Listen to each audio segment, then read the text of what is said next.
We just got done watching Jujutsu Kaisen, and that was let's talk about that. Why not? You know, because we started on we're reviewing episode 7 and 8 basically. Yeah. And episode 7 we call it the Gojo episode. Gojo. It was really good. Okay. I'll be honest. Just really good. It was. What are you gonna say? What are you gonna say? These are more informational than anything. Yeah, they're definitely like throw that info on you. Yeah, so they needed to get through a lot of info, and they did. And they did a good job. They still had action, still had a good plot going. What's his name? The main demon or the main curse who's possessing Sukuna. Yeah, he never appeared once. Yeah. And which was interesting, but I guess he'll show up later because episode 7 basically was pretty like the direction, the art, the animation, the camera angles. Like, bro, this was like I don't know, it was very hype, and I mean, really, it had nothing to do with the main character this time. It was just Gojo just going off. Yeah, Gojo and fighting then the 8-finger strong Sukuna curse. He was fighting the one curse that was at least 8 fingers strong, and basically he just obliterated him. But he didn't die. Gojo ended up getting.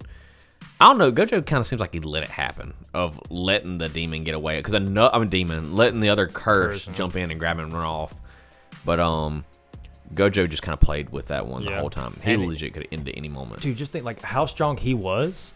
Like, because Yuji was saying like he was like monstrous compared to the curse he fought before. Yeah.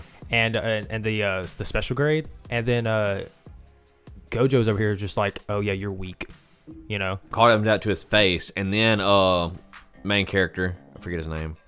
Yuji was looking at him and was like, weak? He's weak? Yeah. What? And Gojo made it very clear that he was weak. Yeah, it was pretty cool, and the music behind it too was very epic. I mean, dude, when you saw him when he threw him, and he was kept like I thought he was gonna like eventually stop because he kept hitting the trees and just like keep going, and he just never stopped. And Gojo, he finally when he was about to like stop and take a breath, Gojo's literally right there and just punched him again. Every minute, just right there. And Gojo took off his mask, bro, dude, legit. Like I don't swing that way. But if I did, he's a beautiful man. He's a beautiful man. Not gonna lie. He's got eyes that caress my body all day long.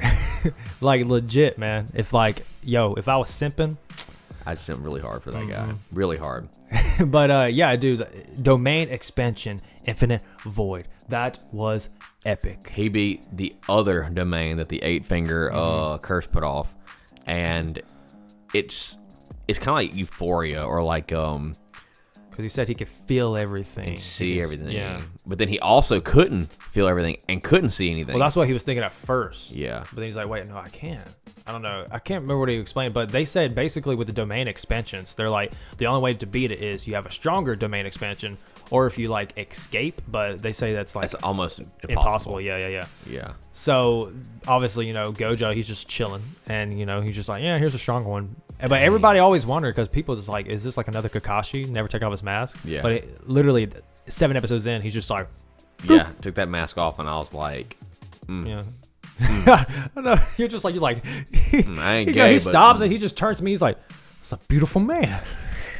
Couldn't contain it much longer. I mean, not gonna lie, yeah, it is. But I mean, what? And then legit, dude, they when that aired last week, immediately they started posting like pictures and visuals and stuff about with him like with no mask on. It's like the animation studio was just waiting for it so they could finally start promoting it, because all the freaking girls and even guys will be buying stuff of Gojo with no mask on. Yeah, definitely. But that was really good episodes. I feel like that might be my favorite episode. That one was really good. I mean, it was just basically Gojo. Yeah. But I mean, hey, that's all. Sometimes that's all you need. Yeah, and then they in the next episode they kind of introduced some third years, two third years, and honestly they're kind of weird. Yeah, the first guy was he just likes he has preferences on women. He asked what's his name about Megami. Yeah, he asked Megami. He's like, what's your type of woman? He's like, well, and then he's like, personally, I am a tall girl, big ass. That's kinda what I like, yeah. Kind of guy. And the other, and then what's that character's name again? The Megami? Megami, that's the guy who said I don't like. He's like I don't have a preference as long as they're strong. Have a good character. Yeah, you know it's funny too because what I think is funny about that is most anime, shonen anime, they're always like, the guy would be like, like talk about the girl or what he likes, and the girl will always go and hit him. And this time he didn't, and the girl's like, "Oh, I was about to like hit you if you said like have big boobs or something." And that's like good. She was like, "That's a good response." Wow. Yeah, and then the guy is just like crying. He's just like, "You are boring." You're boring. They beat the shit out of him. Bro, I'm like, my gosh, dude, like legit, like this dude's having a fight literally because he does have a good taste in women. Yeah, and they're on the same team, kind of. Yeah, I mean they go to the same school. And he's just beating the crap out of him for no reason. But which shows how pretty like freaking. I found it so funny, dude. Every episode we watch, Megami's just getting the crap beat out of him. Nobody likes Megami. Nobody likes him. But no, like the dub finally came out, and we watched a little bit of that, and Megami's dub's not bad. His isn't bad, but the main characters. Yeah. No hate to the voice actor. No hate. It just doesn't fit that well. But yeah. I kind of like the Curse's voice. Oh yeah, Sukuna's. Yeah, I kind of like it. It was It's different. the same character. It's the same person voicing them. But he played a better Sukuna. Yeah, I feel like that's probably why maybe he got cast. I don't know. But yeah, I definitely enjoyed that. And Gojo's as well. Because I was telling you earlier, I think the guy that voices Crollo Lucifer in Hunter x Hunter, English dub, voices Gojo. Yeah. So that was kind of cool. And Gojo in German sounds pretty cool too. Yeah. I was like, we were joking about it, watching be like Guten Morgen, and that's literally the first thing he said. The first thing he says, Guten Morgen. Yeah. I was just like, what? I might actually go back watch his German. Yeah, that's pretty cool. And then they got like Portuguese and Spanish and like French. I'm like, man, I'm about to watch Jujutsu the first episode like 6 times, man, in different languages. It was good. It was really good. Good information. Little bit of action. A lot more information than what it is. And I want to say that sub still better than the dub. Yes. I'm not a hater on sub and dub, but sub was pretty. Sub is, to me, since I'm so used to it, it's better right now. Now, of course, this was their first episode with dub. Right. I mean, we're used to the sub, so if we watch that first, we might be used to that more. But Yeah. I like Sukuna's sub more. Yeah, I like that. But it's good. So go ahead and watch it, dub or sub, either one, whatever you want. Either one, just enjoy the show. But I know, we were talking more about episode 8 with a lot of information. Yeah. I mean, but sometimes you need those episodes. And I remember Fally Panda came in, and that's what we were talking about in I think the last podcast. I was saying about the guy that speaks like in food. Yeah, and he finally spoke something. Yeah, he was like, "Don't move," and that's why I said it. I remembered wrong. Basically, things he say, that's what happens. So he says, "Don't move." The guy can't move. Yeah, that's pretty freaking cool. Yeah, but I feel like there's got to be a side effect. A catch. Because if you just like kill yourself, I feel like what if the higher the risk you tell them what to do, it affects you. Yeah, it could be because when he said "don't move," you notice when he said "don't move," he didn't move either. He didn't go anywhere. He just sat there. Yo, whatever he says, it may happen to whoever he's talking to and himself. That's interesting. That would be kind of cool. I think it goes back to like salmon. Start talking about. He kept saying food. salmon almost the whole episode. Yeah, but I'm like, man, you gotta need some more. Try some more food or something. Like say like pizza or hamburger, man. Come on. Yeah, branch out a little bit. Good. I like the information they put out. It's what we really, honestly, the information is what we needed. You got to finally see the villain. Yeah, finally got to see the main villain, and he is a curse. Because in the very last, he's like, "Oh, you can see me."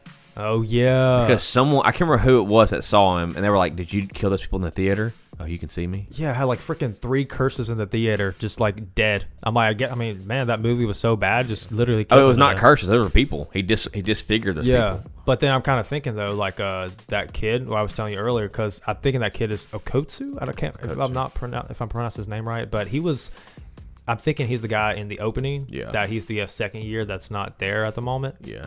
But I mean, you see, like, I don't know why they do this. I'm like, they keep showing this guy, and they talk about him, but yet he's still not being seen yet. Yeah, and they keep apparently he's really strong, or he's like the top of the second year because when they showed the first 3 years, they showed Yuji, then him, and then they showed.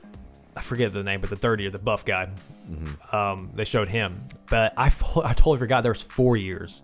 Yeah, but they don't associate with the third, second, or first. They're kind of on their own thing. Yeah, which shows how freaking strong they are. Yeah. If they can't participate in their little event they're having, I can't remember the exchange event or something. I can't remember. You have to think, though, like, how fast was Gojo? Like, whenever he was a first year, did he just go first year, second year, third year, or was he just like, bam, I'm already here? That is the question. Because like even whenever he was fighting that the strength of an 8-finger Sukuna, that curse he was fighting, he couldn't get touched, and he made it very clear that he has so much. I can't remember what he called it. I think he called it infinity. He called it infinity. He had so much infinity raging off of him that whenever you touch him, you're actually touching the infinity. And you watch in the anime, you clearly watch him get hit. And then he's like, "Oh, you didn't hit me." He's like, "I know I hit you. I touched you." And he's like, "Put your hand next to mine." So the curse is like, okay, puts his hands up, and he can't touch him. He can't do nothing. But Gojo wraps his hand around. He's like, "But I can touch you." And then he just holds on, starts beating the crap out of him with one hand. Bro, that was so epic, man.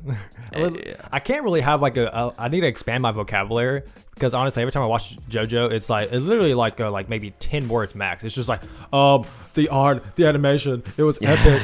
It was so cool. You gotta watch it, and that's it. But it was good. These 2 episodes may not have been the most action packed, but they needed the information. Bro, episode 7 was action packed. What you talking about? Yeah, it really was. You know, I lied. Don't listen to me.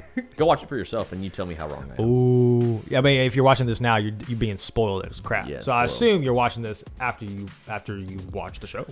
I mean, honestly, with these 2, there's not much to talk about because the episode kind of relays everything that we're talking about. It's kind of stuff we already knew. They just reiterated kind of on it more. Yeah, and they showed a little bit because the Maki, the girl with the pole, cursed. She has no cursed energy. Yeah. So I mean, there's something new. She can't even see the curses. Only her glasses allow her to see. Which makes sense because in the opening they kind of show that because she takes them off and they're put up on, then she sees the curse. And so we kind of find out she has a twin sister. Yes. Her twin sister she can't use curses the normal way. She can only put her curse energy into items, while the other one has already cursed weapons. Bro, she brings out a freaking gun out of nowhere. Yeah, what anime somebody brings out a freaking 6 like a revolver, like just as like brings it out. Yeah, like what you say? I'm like, dang, bro. Like what the heck? She's freaking going gangsta. I know, and it's so funny too because like they basically showed how like that's how girls argue because the guys over there are just fighting over like stupid things and the girls are just like she's like using her words to like freaking like dive in. Yeah, and, like that's how they fight. And I'm just like, oh dang, she hit it. And in the end, she ended up beating up the other girl. I forget her name. Mai. She ended up beating up Mai. Oh, you talk about the main girl? Yeah, the main girl. Oh, Nobara Kugisaki. Yeah, she ended up beating up Nobita, and then at the end, Nobita grabbed her and choked her out. Oh, yeah. And then she started walking away like she won the fight, and Nobita was like, "Why are you acting like you won? Stop saying that." Mai, like earlier, like Mai was the girl that when Nobita had her down. Mai was talking about like she's like, yeah, something about like your long legs, and I'm just like, while she was saying that, and she was getting offended, I'm like, what? Long legs are good. What's wrong here, man? I don't see any problem Call her here. A freak for being too tall or something like that. But girls being girls. But the other guy, the really buff guy, the 3rd year, he's straight up a simp. Oh yeah, straight up. He straight up was simping for this girl. He even got tickets to go shake this girl's hand. Yeah, that's what they do in Japan. They have handshake events. Well, I don't understand. I'm like, I don't want to shake your hand. I mean, yeah, if you're cute or not, but I mean, I feel like that's kind of weird. Yeah, like go shake your hand. I feel bad for the girl, like, especially if like this Corona season. It's just like you're shaking all these people's hands, but you don't know where those hands been either. All these guys were simping over this girl, and then she's just finally another girl, the girl who is the twin. She came in and oh yeah, because she wanted to try it out. She wanted to shake her hand, and she ended up liking it. Yeah, I feel like that's the filler. Yeah, per se, like they have the little bit at the end, which I kind of like because it's like sometimes it's a little breakaway from the story.